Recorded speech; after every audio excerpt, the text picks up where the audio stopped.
మా నారా లోకేష్ బాబు గారు 42వ పుట్టినరోజుకి విచ్చేసినటువంటి కాకినాడ రూరల్ నియోజకవర్గ డైనమిక్ ఎమ్మెల్యే గారు అయినటువంటి మా పంత నానాజీ అన్నగారికి, అదే రకంగా విచ్చేసినటువంటి మా కూటమి నాయకులకు, తెలుగుదేశం పార్టీ కార్యకర్తలకు, నాయకులకు అందరికీ కూడా నమస్కారాలు తెలియజేసుకుంటున్నాను.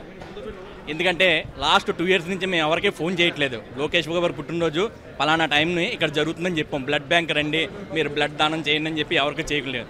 కానీ గత 2 సంవత్సరాలు బట్టి నేను లాస్ట్ ఇయర్ కూడా మీ అందరికి ఇదే చెప్పాను, ఇదే టైంలో ఇదే చెప్పాను. ఏం చెప్పానంటే మేము 175 సీట్లలో మ్యాక్సిమం సీట్లు 175కి ఇంచుమించు సీట్లు కైవసం చేసుకుంటున్నాం అని చెప్పాము. అదే రకంగా మేము కైవసం చేసుకున్నాం. నారా లోకేష్ బాబు గారు 3300 కిలోమీటర్ల యువకాలంలో మరి నడక చేసి పాదయాత్ర చేసి ఆ పాదయాత్రలో ఆ విజయాన్ని తెలుగుదేశం పార్టీ కూటమి సభ్యులకి అందించారంటాం అతిశయోక్తి కాదు. నారా లోకేష్ బాబు గారు మరిన్ని పుట్టినరోజులు జరుపుకోవాలని కోరుకుంటున్నాం.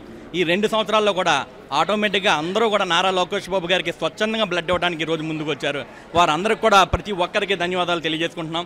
లోకేష్ బాబు గారు ఇంకా అభ్యున్నత స్థాయికి, ఇంకా ఉన్నత శిఖరాలు చేరాలని చెప్పి మనస్ఫూర్తిగా కోరుకుంటూ, లోకేష్ బాబు గారు మరిన్ని పుట్టినరోజులు 100 పుట్టినరోజులు ఇదే జనాల మధ్యన, ఇదే ప్రజల మధ్యన జరుపుకోవాలని చెప్పి మేము అందరం తెలియజేస్తున్నాం.